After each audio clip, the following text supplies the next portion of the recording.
Tiba waktunya bagi setiap kami bersama-sama membaca dan merenungkan firman Tuhan.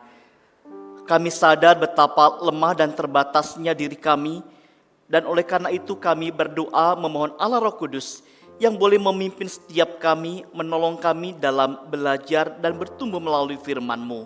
Kami menyerahkan waktu di depan kami sepenuhnya ke dalam tangan cinta, kasih, dan anugerah Tuhan. Demi Kristus Yesus anak-Mu yang tunggal kami menaikkan doa ini. Amin. Silakan duduk Bapak Ibu sudah dikasih oleh Tuhan.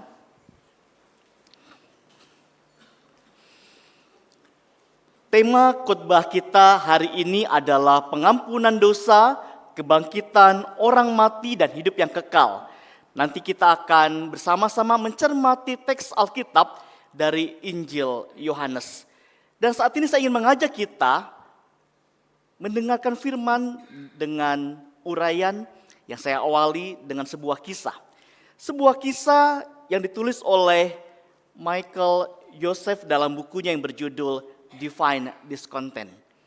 Dia cerita tentang seorang wanita bernama Laurie. Ya, dalam bukunya dia cerita tentang seorang bernama Laurie yang menderita sakit persendian. Ya, sakit persendian sejak usia dini.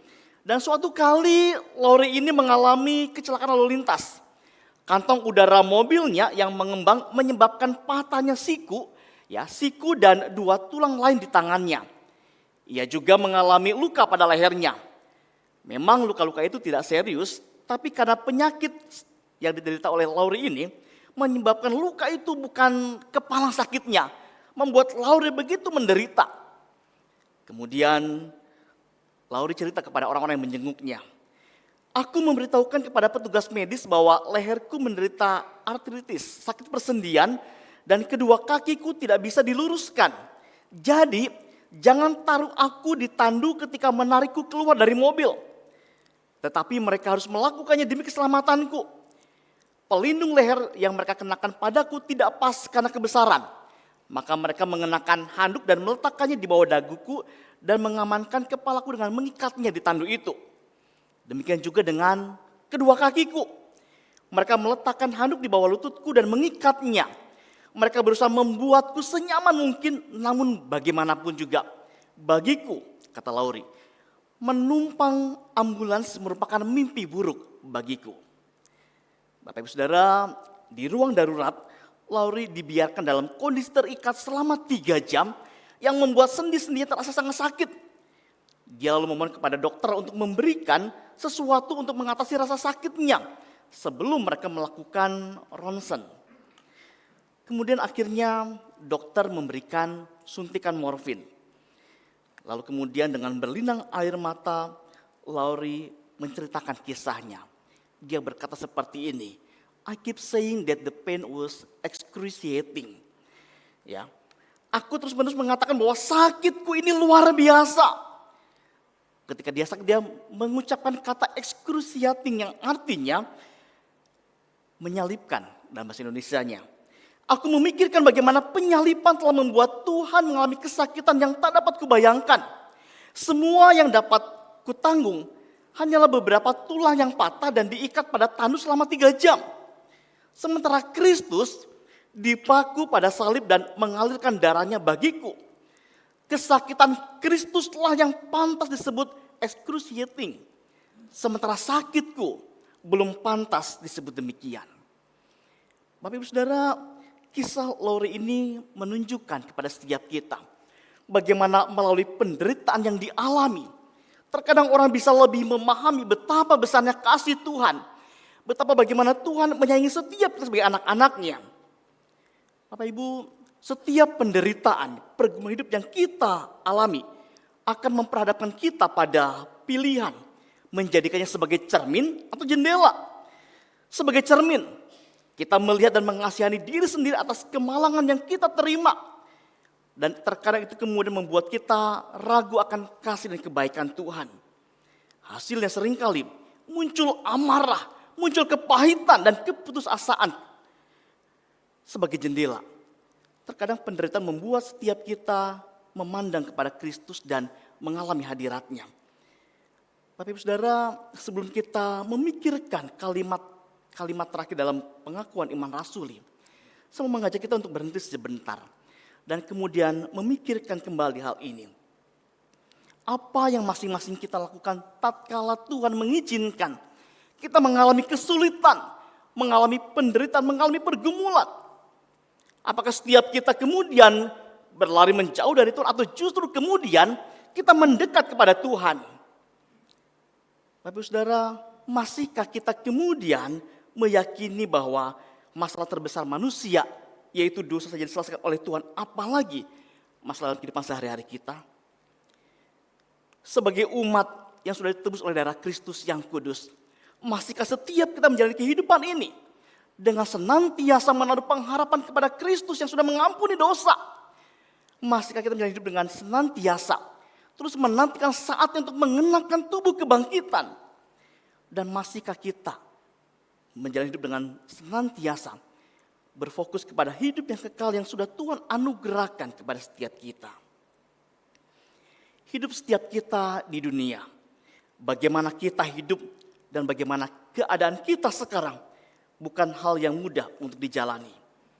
Mungkin setiap kita mempunyai beban, mempunyai tekanan, stres, atau mungkin bahkan trauma. Mungkin setiap kita kehilangan orang yang dicintai. Mungkin mimpi kita, keluarga, karir, ambisi, rencana jangka panjang sudah hilang. Mungkin kita menjadi orang yang sinis dan kehilangan harapan. Namun mari kita kembali datang kepada Kristus. Kristus yang menyatakan keselamatan dan memberikan kepada setiap kita anugerah pengampunan dosa, kebangkitan tubuh, dan hidup yang kekal. Bapak Ibu Saudara, khotbah hari ini merupakan penutup dari seri pengakuan iman rasuli, yaitu pengampunan dosa, kebangkitan tubuh, dan hidup yang kekal. Kalau kita coba kembali kepada bagian awal pengakuan iman rasuli, dijelaskan bahwa aku percaya kepada Allah Tritunggal, kepada Allah Bapa, kepada Yesus, kepada Roh Kudus, dan semuanya sudah diuraikan dan mengajak kita untuk kemudian melihat siapa yang kita percaya dan apa yang kita yakin dalam hidup ini. Bapak Ibu Saudara, untayan kalimat terakhir dalam pengakuan iman rasuli ini hendak menunjukkan beberapa aspek dari keselamatan yang diterima oleh orang-orang yang percaya kepada Kristus. Bapak Ibu Saudara, setelah bicara tentang Allah Tritunggal, di 3 bagian akhir menekankan bahwa ada hal yang Tuhan berikan tak kala kita diselamatkan olehnya. Alkitab dengan jelas mengatakan bahwa keselamatan adalah hanya karena anugerah semata dan bukan karena perbuatan atau campur tangan manusia. Ini mesti menjadi landasan yang kokoh buat setiap kita. Dan tak kala Tuhan menganugerahkan keselamatan, Dia memberikan 3 hal tadi dalam hidup yang kita jalani. Dia memberikan pengampunan dosa yang membuka jalan untuk dipulihkan dengan Allah. Dia memberikan kebangkitan tubuh yang menjamin bahwa tubuh kita akan dihidupkan kembali seperti tubuh Kristus. Dan Dia pun memberikan anugerah hidup yang kekal. Bagaimana kita tinggal bersama Allah selama-lamanya tanpa dosa, tanpa penderitaan, tanpa maut. Mari kita kembali pelajari kalimat dari pengakuan iman rasul dengan kembali kepada Alkitab sebagai dasar berpijak serta kerangka berpikir supaya hati kita terus-menerus dimampukan untuk senantiasa berpaut kepada Kristus. Yang pertama, pengampunan dosa. Silakan Bapak Ibu Saudara membuka Yohanes 1 ayat 29. Kita akan baca bersama-sama teks ini. Di depan sengaja ditulis dalam huruf kecil supaya kita juga bisa mencermati juga di dalam Alkitab elektronik kita masing-masing. Kita baca bersama-sama Yohanes 1 ayat 29. 1, 2, ya.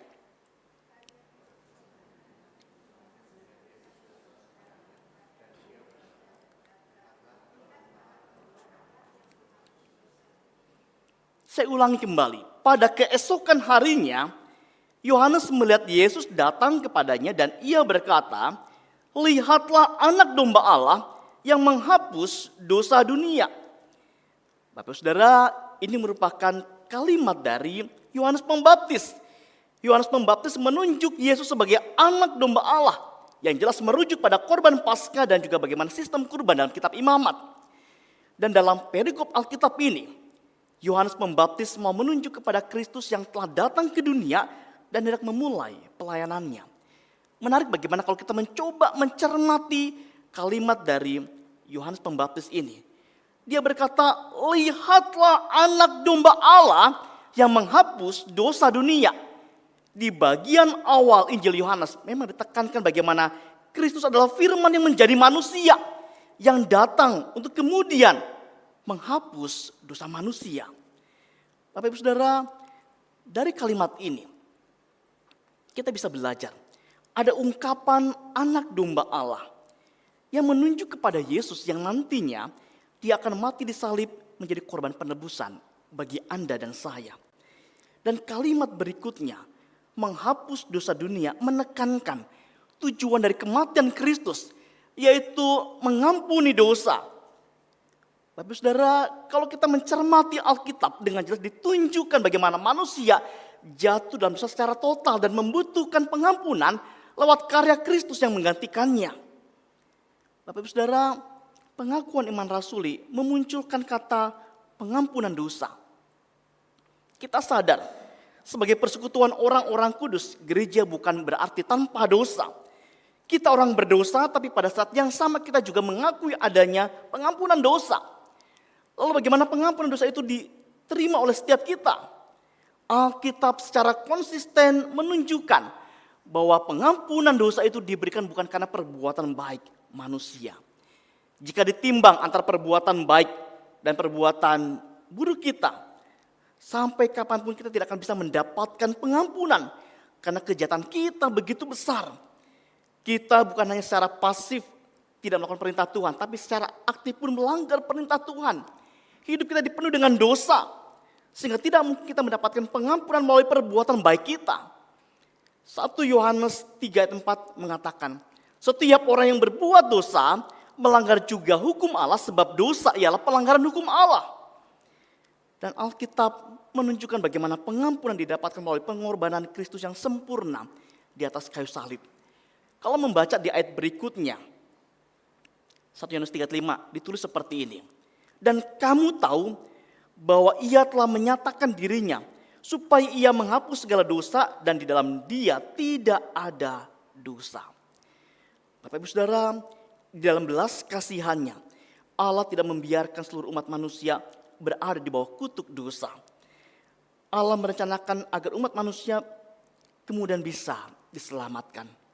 Dan Allah kemudian mengutus seorang penebus untuk menyelesaikan masalah dosa. Dan penebus itu adalah anaknya, Yesus Kristus. Sebagai penebus, Yesus kemudian dia memulai kembali relasi kita bersama dengan Allah. Bapak Ibu Saudara, Alkitab dengan jelas menunjukkan hal ini. Di sepanjang perjanjian lama, dikatakan bahwa Mesias akan datang untuk menanggung dosa umat. Dalam perjanjian baru, ditunjukkan bagaimana kemudian pengampunan dosa itu digenapi. Digenapi tatkala Kristus kemudian mati demi kita. Bapak Ibu Saudara, Efesus 1 ayat 7 mengatakan seperti ini. Sebab di dalam dia dan oleh darahnya kita beroleh penebusan, yaitu pengampunan dosa menurut kekayaan kasih karunia-Nya. Sampai sini mari kita berhenti sebentar dan mencoba kembali melihat. Bukankah pengampunan dosa ini menjadi inti dari Injil? Dosa memisahkan manusia dari Allah. Tapi lewat karya penebusan Kristus manusia bisa diampuni.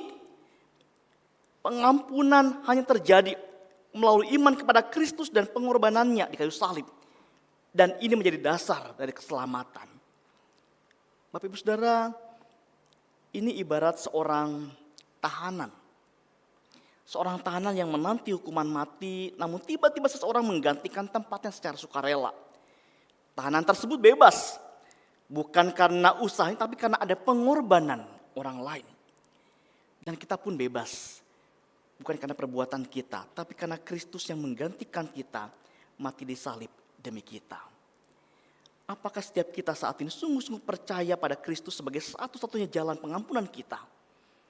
Bapak Saudara, bagian awal dari pengampunan dosa mengajak kita untuk kemudian melihat betapa besar anugerah Tuhan yang mau mengampuni dan menghapus dosa kita. Bagian berikutnya, dalam pengakuan iman rasul dikatakan, aku percaya kebangkitan orang mati. Yohanes 11 ayat 25 sampai 26 menjadi landasannya. Dikatakan seperti ini. Jawab Yesus, "Akulah kebangkitan dan hidup. Barang siapa percaya kepadaku, ia akan hidup walaupun ia sudah mati. Dan setiap orang yang hidup dan yang percaya kepadaku tidak akan mati selama-lamanya.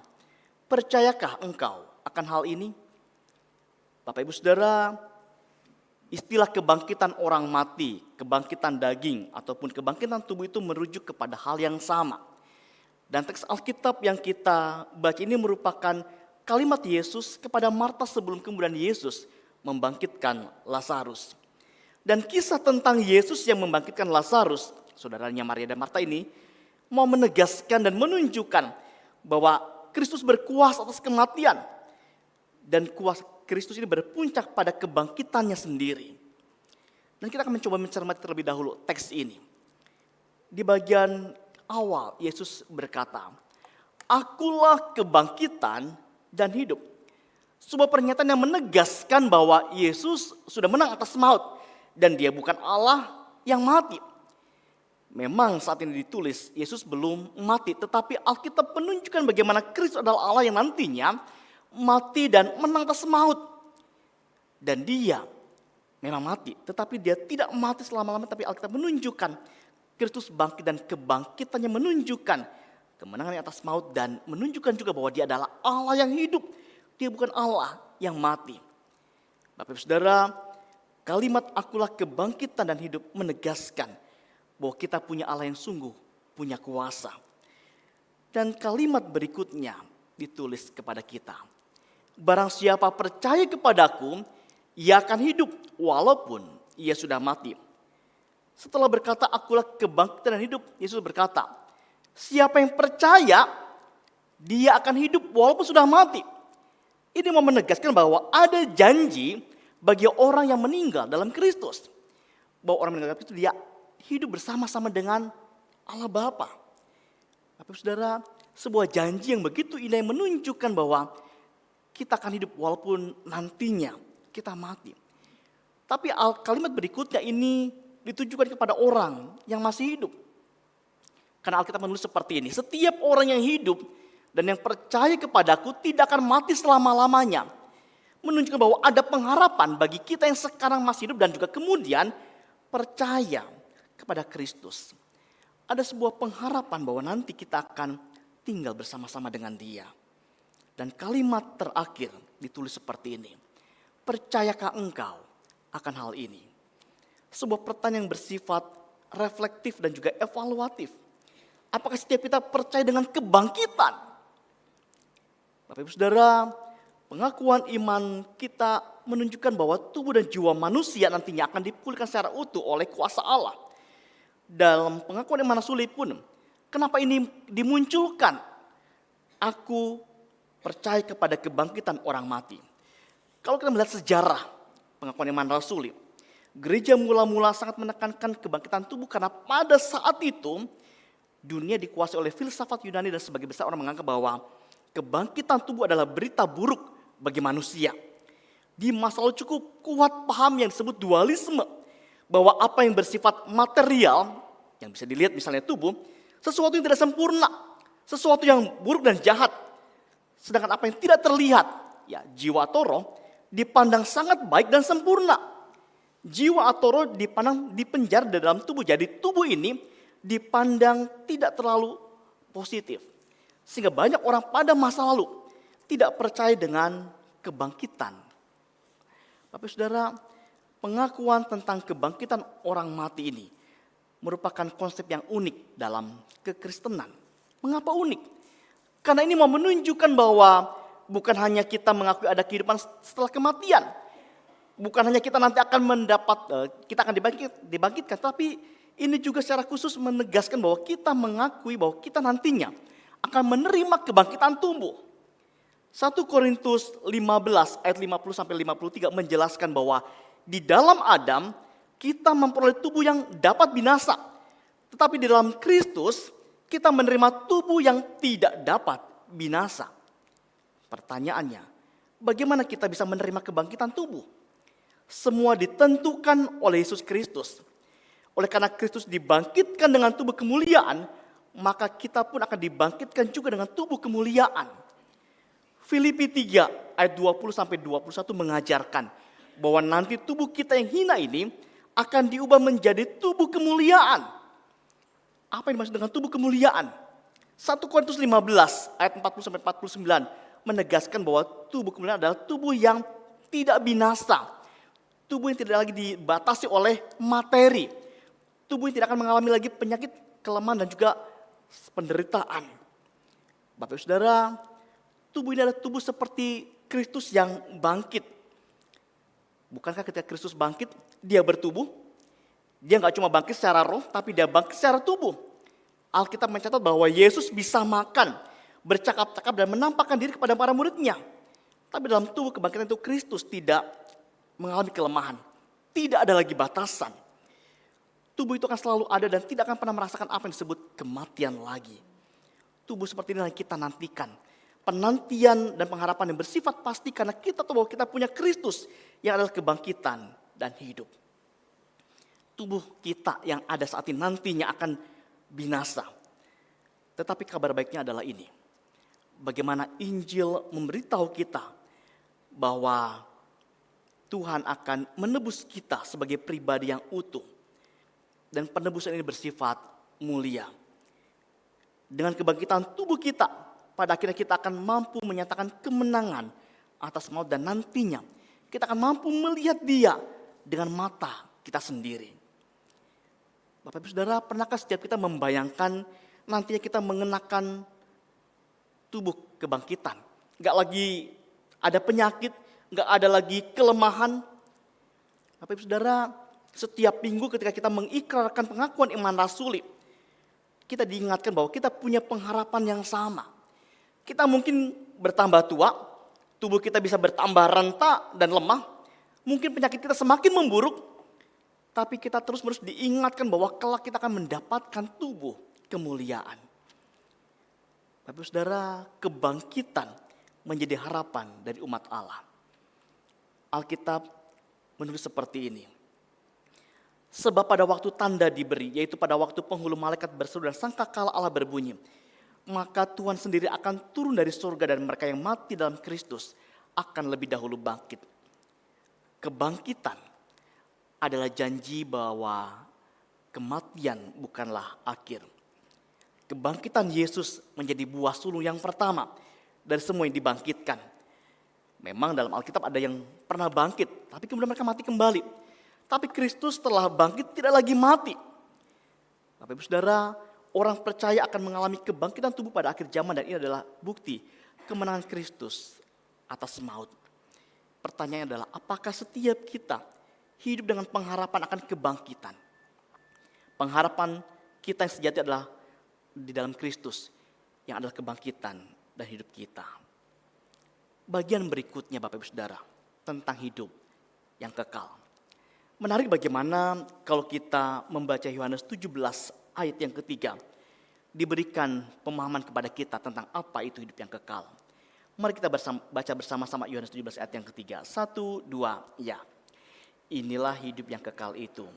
Yaitu bahwa mereka mengenal Engkau, satu-satunya Allah yang benar. Dan mengenal Yesus Kristus yang telah Engkau utus. Yohanes 17 ini merupakan doa Yesus untuk murid-muridnya. Nah setelah mengucapkan doanya, Yesus akan segera ditangkap di Taman Getsemani dan kemudian dia akan mati disalib. Tapi kalau kita membaca Yohanes 17, ini ditunjukkan bagaimana Yesus rindu supaya setiap kita sebagai anak-anaknya, sebagai umat Allah, dengan sungguh-sungguh percaya kepada Dia. Secara teks kita bisa mengamati bagaimana ada kata, inilah hidup yang kekal, yaitu mengenal Engkau, mengenal Allah, dan mengenal Kristus. Ada kata mengenal yang menunjuk pada hubungan yang begitu erat, hubungan yang begitu intim, hubungan yang begitu akrab. Dan hidup kekal ini adalah puncak dari karya penebusan. Bapak Ibu Saudara, ayat Alkitab ini mau menunjukkan kepada kita bahwa hidup yang kekal didapat ketika seseorang mengaku dan percaya kepada Kristus sebagai satu-satunya juru selamat pribadi.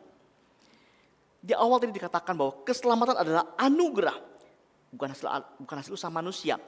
Dan ditunjukkan bahwa orang yang percaya diberikan hidup yang kekal. Pengakuan iman aku percaya kepada hidup yang kekal mau menegaskan kepercayaan bahwa semua umat Allah yang setia pada akhirnya akan mendapatkan upah kehidupan yang sempurna, berbahagia, tidak dicemari dan tidak berkesudahan. Bapak Ibu Saudara, kehidupan kekal bukan tentang waktu, tetapi tentang kualitas. Bagaimana kita bisa bersama-sama dengan Dia. Para teolog dan juga para filsuf memahami bahwa kehidupan kekal memang tidak berwaktu. Dan kalau kita memperhatikan, bukankah orang-orang yang tidak percaya kepada Kristus pun juga tidak musnah? Mereka yang menolak Kristus, tidak taat perintah Allah, mereka tidak musnah. Mereka dalam tanda kutip hidup dan tidak lenyap setelah kematian. Tapi bagaimana mereka hidup, beda dengan kita hidup. Wahyu 21:22 mengatakan bahwa orang yang percaya kepada Kristus, dia tidak akan menerima penderitaan. Tidak ada air mata. Dengan kata lain, kita punya kualitas hidup yang sempurna di hadapan Tuhan. Orang yang tidak percaya, dia akan mati selama-lamanya, mati kekal dalam lautan api. Tapi saudara, kehidupan kekal itu adalah kebersamaan bersama-sama dengan Tuhan untuk selama-lamanya. Bapak saudara, hidup kekal menunjukkan bahwa kita bersama dengan Dia dalam keabadian. Menarik bagaimana kehidupan kekal itu bersifat kini dan juga nanti. Alkitab memberikan banyak ayat tentang hidup kekal ini. Sesuatu yang kita sudah miliki tetapi belum sepenuhnya kita nikmati. Bapak saudara, kita sudah punya hidup yang kekal tapi belum sepenuhnya karena nanti kita akan diubahkan dengan tubuh kemuliaan dan kemudian kita tinggal bersama-sama dengan Tuhan. Oleh karena itu seringkali kita penuh dengan pergumulan karena kita masih tinggal di tengah-tengah dunia ini. Dunia yang penuh dengan dosa. Bapak Ibu Saudara, dalam Yohanes 5 ayat 24 ditulis seperti ini. Sesungguhnya barang siapa mendengar perkataanku dan percaya kepada Dia yang mengutus aku, ia mempunyai hidup yang kekal dan tidak turut dihukum. Sebab ia sudah pindah dari dalam maut ke dalam hidup. Dan ini mau menegaskan kepada kita bahwa hidup kekal adalah karunia Allah bagi setiap kita yang percaya. Ini bukan hanya hidup tanpa akhir, tapi persekutuan yang sempurna dengan Allah selama-lamanya. Dan hidup kekal dimulai saat kita percaya kepada Kristus dan digenapi dalam kekekalan bersama dengan Dia di surga. Bapak Ibu Saudara, ini hal yang penting untuk kita cermati. Apakah hidup kita saat ini mencerminkan relasi kita bersama dengan Kristus? Saya menulis di sini, hidup kekal tidak dimulai setelah mati, tetapi sejak kita mengenal Dia. Bapak Ibu Saudara, kalau kita melihat realita dunia saat ini, dosa telah membuat hidup manusia dapat diringkas menjadi perjalanan seperti ini. Ya, dosa membuat hidup kita diringkas menjadi perjalanan lahir, tua, sakit, mati kekal. Dan setiap tahapan ini adalah penderitaan. Lahir itu menderita, tua itu menderita, sakit itu menderita. Kematian telah membuat manusia tidak punya masa depan. Paulus menunjukkan bahwa seluruh makhluk telah ditaklukkan kepada kesia-siaan. Bukan oleh kehendaknya sendiri, tetapi oleh kehendak Dia yang telah menaklukkannya. Kebinasaan akan membuat hidup manusia menjadi sebuah kesia-siaan. Tidak ada masa depan apapun yang tersedia baginya. Apa yang manusia miliki hanyalah masa lalu. Coba berdiri di depan kubur atau seseorang dan kita melihat kembali kehidupannya. Kalau kita ke pemakaman, apa yang bisa kita cerita tentang hidup orang yang meninggal itu? Maka semua tentang dia harus ditambahkan dulu. Oh, dulu dia lahir di Bandung. Oh, dulu dia juara di sekolahnya.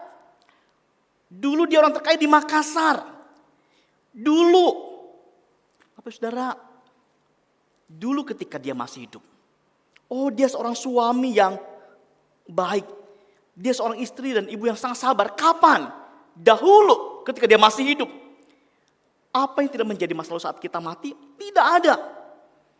Oleh karena itu, hidup manusia itu Sebuah perjalanan dari sebuah lubang kosong ke lubang kosong lainnya. Dari empty womb menuju empty tomb. Variasi dari seorang ke seorangnya hanya ada pada masa antara lubang satu kepada lubang yang lainnya. Variasi waktu misalnya, si A keluar dari rahim kosong ibunya kemarin dan tidak lama kemudian dia harus masuk ke liang kosong kuburnya. B, setelah keluar dari rahim kosong ibunya 85 tahun kemudian baru kemudian dia masuk ke liang kosong kuburnya. Hidup berbeda. Variasi tingkat ekonomi misalnya. C, keluar dari rahim kosong ibunya tinggal di sebuah rumah yang mewah. Kemudian dikubur dalam sebuah liang kosong yang begitu mewah dengan peti yang mahal. D, si D ini keluar dari rahim kosong ibunya tinggal di sebuah gubuk dan mungkin dikubur dalam liang kosong di kolong jembatan. Variasi pendidikan. Si E keluar dari rahim ibunya dan kemudian mengenyam sekolah atau kuliah sampai S3.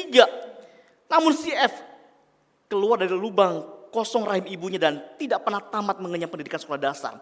Tetapi keduanya berakhir di liang lahat. Dosa sudah membawa kepada kebinasaan, namun syukur kepada Tuhan yang memberikan anugerah pengampunan dosa. Alkitab menunjukkan karunia Allah yang hidup kekal dalam Kristus Yesus, Tuhan kita. Bapak Ibu Saudara, kita sedang menuju liang kubur kita masing-masing. Tapi ada berita anugerah buat setiap kita. Bagi setiap kita yang percaya kepada Kristus, kematian dan kebangkitan Yesus sudah mengubah jalannya sejarah hidup kita. Dari lahir, tua, sakit, mati, dan mati kekal, menjadi lahir, kemudian tua, sakit, mati, dan kemudian hidup kekal. Inilah pengharapan indah yang diberikan oleh Allah kepada setiap orang percaya. Bapak Saudara, ketika kita mengaku dan percaya kepada Kristus sebagai juru selamat, sebagai Tuhan secara pribadi, ada yang diberikan oleh Tuhan, pengampunan dosa, kebangkitan tubuh, hidup yang kekal, yang semuanya dianugerahkan oleh Kristus kepada setiap kita. Pertanyaannya adalah ini, apakah Kristus sudah menjadi milik kita yang paling berharga? Dia sudah menganugerahkan keselamatan. Sudahkah kemudian kita menjadikan dia sebagai yang utama, yang tepat dalam hidup ini? Menjadi milik kita yang paling berharga. Dia sudah menunjukkan karya terbesar dalam hidup ini dengan berkorban buat setiap kita. Sebagai penutup saya ingin mengangkat sebuah kisah tentang sebuah keluarga misionaris di China yang mungkin dapat menolong kita untuk bisa mengerti apa artinya menentukan yang paling berharga dalam hidup ini. Bapak Ibu Saudara, tidak lama setelah komunis menguasai China, ada keluarga misionaris yang didesak untuk kemudian meninggalkan negeri itu. Ketika itu segerombol tentara mengetuk pintu dan memberitahu sang misionaris, istri dan anak-anaknya, bahwa mereka diberi waktu 2 jam untuk berkemas sebelum mereka diangkut ke stasiun kereta, dipulangkan ke negara asalnya. Dan mereka hanya diizinkan membawa 200 pound, sekitar 100 kilogram barang-barang mereka. Lalu kemudian selama 2 jam mereka mengumpulkan buku-buku, benda bersejarah keluarga, pakaian, souvenir, mainan kesayangan. Semua dilakukan berdasarkan kriteria bawalah apa yang benar-benar dianggap penting. Berdasarkan kriteria itu mereka bergumul untuk kemudian memutuskan mana yang dibawa dan mana yang ditinggalkan. Sebuah hal yang sulit karena harus diputuskan dalam waktu yang begitu singkat. Akhirnya mereka harus berhenti karena barang-barang yang dipilih sudah mencapai jumlah berat yang ditentukan. Tepat pada waktu yang ditentukan, serdadu itu kembali dan terjadi percakapan antara tentara dengan sang misionaris ini. Sang tentara berkata seperti ini, "Apa kalian telah siap?" "Ya, kami siap." "Apakah kalian telah menimbang berat barang yang akan kalian bawa?" "Ya, kami sudah melakukannya." 200 pon?" "Ya." "Tepat, 200 pon." "Apakah itu termasuk anak-anak?" Sang misionaris terdiam dan menjawab, tentu saja tidak." Tentara berkata, anak-anak harus termasuk dalam 200 pound itu. Ayo, timbang lagi semuanya. Dalam seketika, apa yang semula dilihat berharga berubah menjadi sampah yang harus disingkirkan. Tidak ada satupun dari benda-benda itu bernilai ketika dibandingkan dengan kebernilaian anak-anaknya. Bapak Ibu Saudara, apakah setiap kita adalah orang-orang yang terus kemudian menjadi Kristus milik yang paling berharga? Apakah kita bersedia melepaskan apa yang kita senangi dan apa yang masih kita kasih untuk dikosongkan sampai semuanya hanya untuk Kristus? Bapak Saudara, setelah booming kata FOMO atau YOLO, di awal tahun ini booming ya kata YONO. Dan saya ingin mengutip ini sebagai penutup. YONO itu artinya you only need one. Dengan melepaskan konteksnya, saya ingin berkata bahwa kita semua hanya butuh satu, Injil Kristus. Kita butuh Injil, kita butuh Kristus dalam hidup ini. Karena dia menunjukkan kasih yang begitu luar biasa bagi setiap kita. Bapak Ibu Saudara, biarlah kita terus berpegang kepada Injil Kristus yang memberikan kepada masing-masing kita anugerah pengampunan dosa, jaminan kebangkitan tubuh, dan hidup yang kekal. Amin. Mari kita berdoa.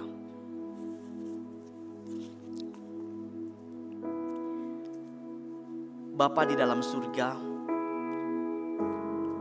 kami sungguh mengucap syukur untuk kesempatan yang Tuhan berikan. Kami boleh kembali membaca beberapa bagian firman Tuhan dan merenungkannya. Setiap minggu kami mengikrarkan pengakuan iman rasuli dan kami berkata bahwa kami percaya kepada pengampunan dosa, kebangkitan orang mati dan hidup yang kekal. Kami bersyukur karena itu semua diberikan kepada kami yang sudah percaya kepada Kristus. Tuhan, tolong kami dalam hidup yang kami jalani, kami terus berpegang kepada Engkau. Hidup yang kami jalani penuh dengan berbagai tantangan dan juga pergumulan. Tuhan, izinkan kami mengalami hal yang tidak menyenangkan, namun tolong kami ya Bapa, supaya lewat firman yang telah kami dengar, kami terus senantiasa memandang kepada Kristus. Terima kasih buat karya-Mu yang luar biasa yang boleh berkorban demi kami. Dan tolong kami dalam hidup yang kami jalani, kami terus berjalan bersama dengan Tuhan sampai nanti kami bertemu dengan Engkau muka dengan muka. Kami menaikkan syukur kami ini di dalam nama Anak-Mu yang tunggal, Kristus Yesus. Amin.